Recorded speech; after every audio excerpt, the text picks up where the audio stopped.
အတွေးကောင်းလေးတွေတွေးပြီးတော့ကောင်းသောအတွေးကောင်းသောအကြံစတွေနဲ့အတူအကင်၈ပါးမှာပါတဲ့တမ္မာသင်္ကပ္ပခေါ်တဲ့ကောင်းစွာကြံစီတွေ့တော်ခြင်းဟာဘဝကိုများစွာတိုးတက်ပြောင်းလဲစေပါတယ်။တမ္မာသင်္ကပ္ပခေါ်တဲ့ကောင်းသောအတွေးကြံတွေရှိတဲ့ပုဂ္ဂိုလ်ဟာလောကီမှာပဲဖြစ်ဖြစ်လောကုတ္တရာမှာပဲဖြစ်ဖြစ်ကောင်းစွာအေးချမ်းစွာဘဝကိုနေတိုင်းဖြတ်သန်းပြီးတိုးတက်ပြောင်းလဲမှုတွေများစွာရရှိခံစားနိုင်မှာဖြစ်ပါတယ်။ဒါနဲ့ပတ်သက်ပြီးတော့မြတ်စွာဘုရားရှင်ကိုရောမြတ်ကြီးလက်ထက်တော်အခါတုန်းက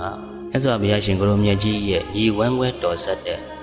အရှင်အနုရုဒ္ဓမထေရမြတ်ကြီးဆိုတာရှိတယ်။အရှင်အနုရုဒ္ဓမထေရမြတ်ကြီးကဒိဗ္ဗစကုအဘိညာဉ်အတ္တတိအဖွဲ့ထူးဆောင်ပုဂ္ဂိုလ်ဖြစ်ပါတယ်။ရဟန်းပြူပြီးသိမကြခင်မှာဒိဗ္ဗစကုအဘိညာဉ်ရတဲ့စัจ java လာပေါင်းများစွာတွေကိုဉာဏ်မျက်စိနဲ့သိချစွာမြင်ကြည့်နိုင်တယ်မြင်နိုင်တဲ့စွမ်းတတ္တိရှိတယ်။ဒါပေမဲ့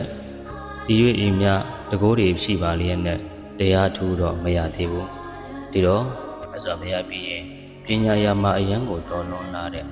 အရှင်သာရိပုတ္တရာမထေရမြတ်ကြီးစီကိုသွားပြီးတော့မေးလျှောက်တယ်။ရှင်သာရိပုတ္တရာမထေရမြတ်ကြီးဗျာအထူးသဖြင့်တပည့်တော်လူတွေမျက်စိနဲ့မမြင်နိုင်တဲ့မျက်စိလိုစူးရှားတဲ့ဒိဗ္ဗစကုအဘိညာဉ်နဲ့စัจ java လာတစ်ထောင်ကိုကြည့်နိုင်ပါတယ်ဗျာ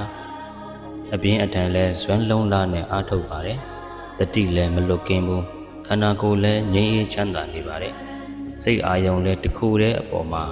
မိတည်နေပါတယ်ဒါပေမဲ့တပည့်တော်တရားထူးမရသေးဘူးဗျာတဲ့အဲ့တော့မထေရမြတ်ကြီးကဘာပြန်မိတ်လဲဆိုတော့ငါရှင်အနုရုဒ္ဓငါသည်အထူးသဖြင့်လူတွေမျက်စိနဲ့မမြင်နိုင်တဲ့မျက်စိလိုစူးရှားတဲ့ဒိဗ္ဗစကုအဘိညာဉ်ကို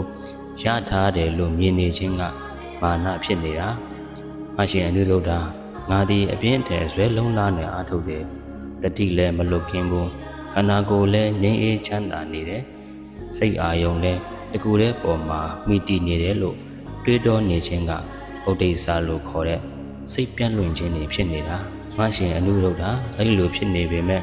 အားရစိတ်ကတဏှာဒိဋ္ဌိမစွဲလန်းပဲအတ္တဝတရားတို့မလွတ်ကင်းသေးပါလားလို့အတွေးဝင်နေခြင်းကိုကတန်တရားကုတ်ကုတ်စာဖြစ်နေတာဒါတွေအလုံးပယ်နိုင်မှတရားထူရမယ်တဲ့ရှင်သာရိပုတ္တရာမထေရမြတ်ကြီးရဲ့ဒီလိုမိန့်မာတဲ့စကားတွေကိုကြည်သွားအဖြစ်မမှန်ကန်ကန်တွေးတောမှုကဘလောက်ထိအရေးကြီးလဲဆိုတာ